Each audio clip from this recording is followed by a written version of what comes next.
The POCO F7 series is out, and what's really interesting with this new release is the addition of an Ultra variant. Meet the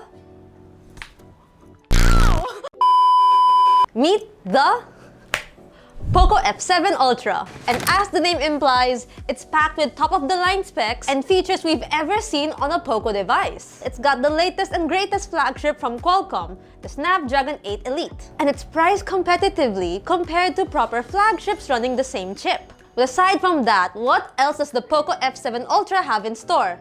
You're about to find out in this full review. So without further ado, let's jump right in.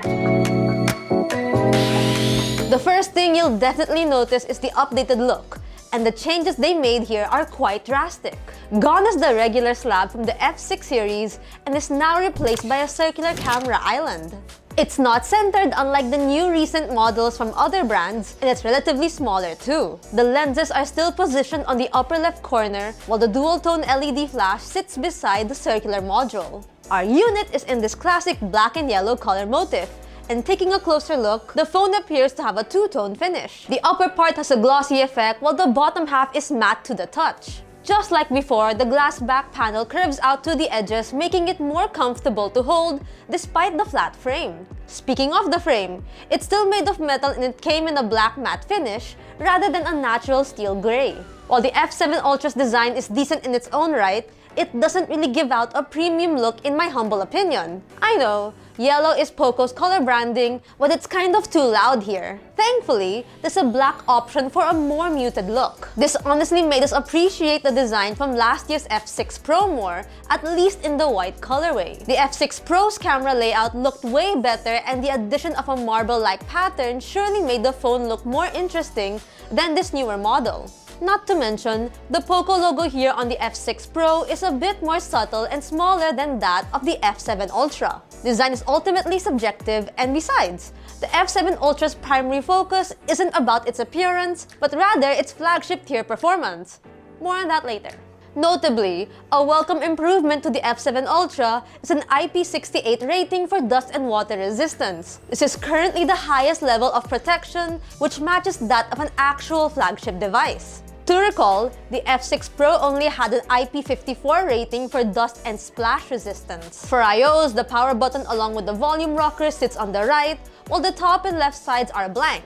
The SIM tray, USB-C, and the speaker grill are found at the bottom. The phone does have dual stereo speakers, but the second loudspeaker is integrated into the earpiece. You may be wondering, there's no IR blaster anymore here? There still is, but it's now placed within the camera island, so there's that. Instead of how you usually shoot a device with an IR blaster, like this, you now have to shoot it like this.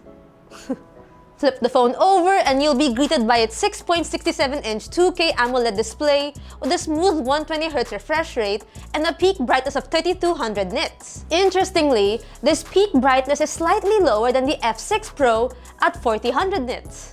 Although, such brightness is only applicable to HDR content, so it's not that big of a deal. The F7 Ultra display specs sound about the same as last year's, except that it has a new POCO Shield Glass on top instead of Gorilla Glass. In terms of visuals, the F7 Ultra absolutely delivers a satisfying viewing experience.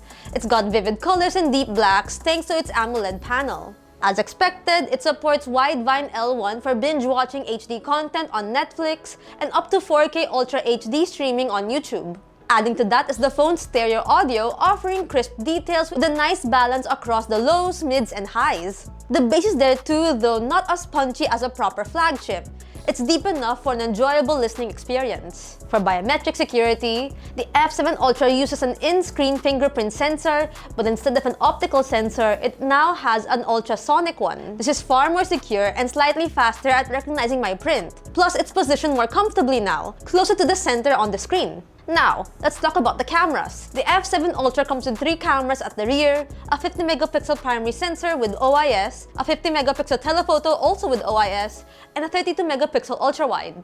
For selfies, it has a 32-megapixel shooter up front. From the spec sheet alone, these are some really good upgrades. You now have the ability to capture zoom shots of up to 5 times, and you get less noise on your ultra-wide shots. The addition of telephoto also means that you get better macro shots. Image quality is superb with good dynamic range and accurate colors. Night shots look sharp too, though the contrast can be a little overdone at times. Check out some of our sample shots right here.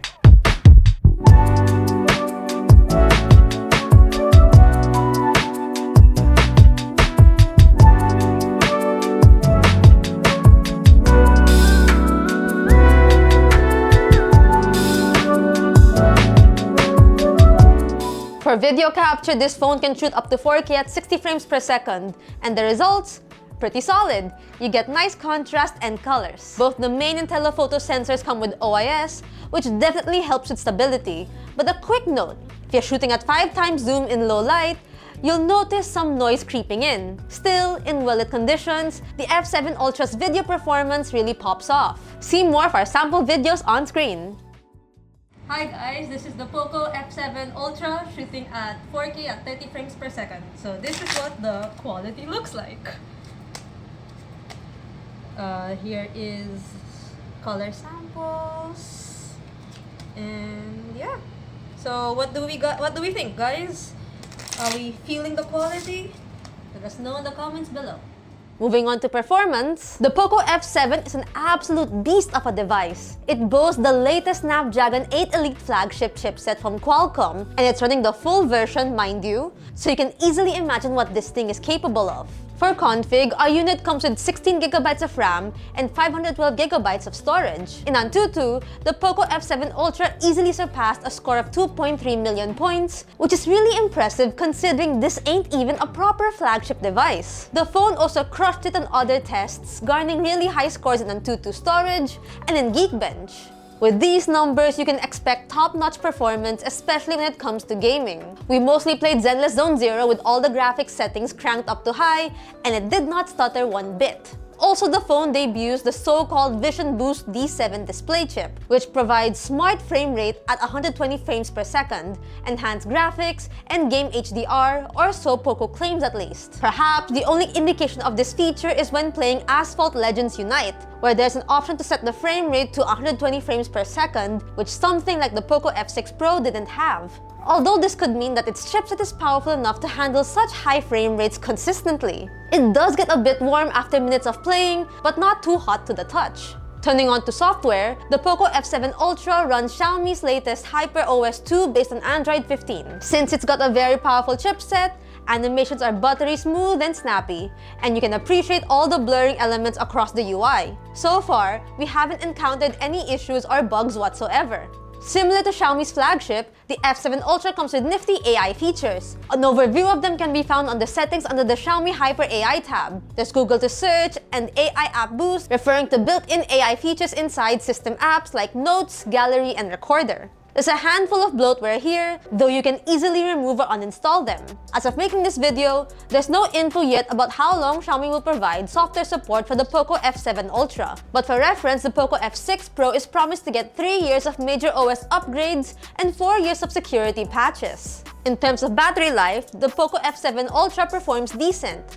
It uses a slightly larger than usual battery pack rated at 5,300 mAh. The handset lasted half a day of use, watching content on YouTube and Netflix, as well as playing a couple of matches in games like Honor of Kings and doing dailies in ZZZ. In PC Mark, the phone managed to get 14 hours and 16 minutes of runtime. This might not be as impressive, but in case the phone's battery drops low, charging it to full takes less than 30 minutes. The phone supports 120-watt fast charging, the same as last year. But what's more impressive is it supports 50 watts of wireless charging. I also have to mention this new battery protection feature in the settings that wasn't available to Xiaomi phones before. As you can see, we've had 6 cycles already and the battery health remained 100%. Assuming that this is similar to the iPhone's battery health metrics that shows maximum capacity, this is surely a welcome addition. Although we're not quite sure if it's only the newer Xiaomi phones that will get this feature or a future software update will do.